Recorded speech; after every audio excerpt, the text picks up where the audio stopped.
Welcome to Beyond the Chaos. This channel is dedicated to navigating through and overcoming the psychological chaos caused by mental and emotional abuse.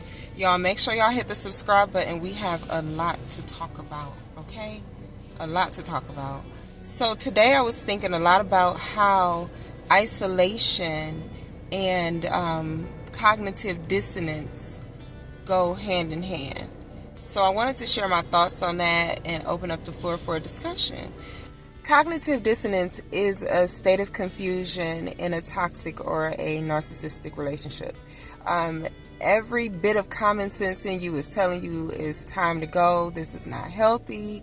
This relationship is toxic. It's, all those things. But for some reason, you feel stuck. It's like a cloud, like a gray area in a relationship, and it sucks. Another thing, it's like you're in two different realities because of the drastic changes from day to day that happens in those relationships. One day you could wake up, and the person or the abuser can be the sweetest person ever. The next day you wake up and you could just say one thing and they just turn into a maniac. So you don't know. It's just a state of confusion. It keeps you stuck. It sucks. So I was thinking about the fact that, in a lot of times in these relationships, you start off with a support system. You start off, when you start noticing, certain things about this person that are off, you have people who you might be able to confide in or, just run it by. Like, did it sound right? You know what I'm saying? Over time, in most toxic or narcissistic relationships, that support system gets smaller and smaller. You start ending up, for various reasons, with less people around you. Most of the times, you don't even know how it happened, but if you think about all of these relationships, you can it all stems back in some sort of way to something the abuser might have said, or they might have fell out with this person, or they just, over time, you just stop feeling comfortable around people who love you and who can see the things in the relationship that are not right. And that is what I mean by isolation and cognitive dissonance going hand in hand, because what better way to keep you confused than to keep the abuser's reality as the only reality you know. So you can feel all of these things as far as the relationship ain't right, this person is toxic, this person is abusive. But if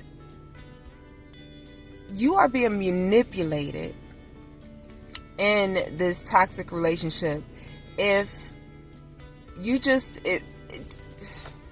y'all, if you know, you know, okay? If you are being manipulated in this relationship and you start to believe even parts of the reality that the abuser is feeding to you, and you don't have anybody else around you to combat that or to let you know when something don't look right, eventually the abuse is going to become normal to you, and it's going to get, although it don't feel right, it's a part of your everyday life now. So you will stay in it, because is it that bad? I've been surviving this long. Is it that bad? Now, if these people who love you were around you, they be telling you every day, child, listen, that ain't right. Nobody should be talking to you like that, or nobody should be taking advantage of you like that, or, just the things that you already know. Have you ever been isolated, right? And you're sitting here in this reality created by the abuser. And eventually, you do get the opportunity to share with someone. And they actually understand what you're saying.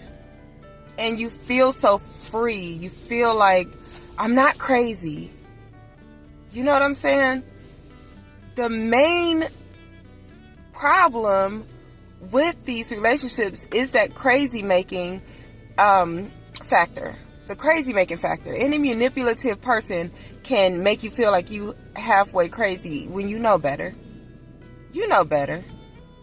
But if you're isolated and you don't have nobody to talk to about these situations, then guess what? It don't matter whether you know better or not, because you're going to be stuck. You're going to be stuck until you muster up the courage to go ahead and, do what you got to do. But, yeah, so I think it's important that we always have some sort of a support system. Always, like, as hard as it may be, because a lot of times you want to keep the confusion down. You don't want to start an argument and all of this stuff. So it's easier for you to stay away from people that you love if you know that if they come around, it's going to be a big thing. But we got to stop doing that. We got to stop doing that. We have to have a support system, because if you don't, then you're going to lose it. And you're going to remain stuck, and you're going to turn around and you're going to be 70 years old with a whole bunch of coulda, woulda, shouldas,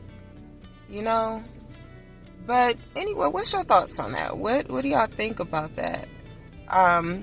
Have you been in a situation where you've been isolated and this crazy making happens? Do you feel like it would have been better if you had people around you who actually love you, to share some of these things with? And then y'all keep in mind, this channel is dedicated to navigating through this. So drop a comment. Let's keep this discussion open. Let's talk about it. Drop a comment down below. Let me know if y'all can relate to this topic. Maybe your comments and a back and forth dialogue can help somebody else. Drop a butterfly in the comments if you understand. Make sure you guys subscribe, because I want to open this community for everybody to have the opportunity to not feel isolated. We can talk. Eventually, maybe get some lives going where we're going back and forth. But it's important that we build this community, y'all. Let me know what y'all think. Thank you for watching. Peace out.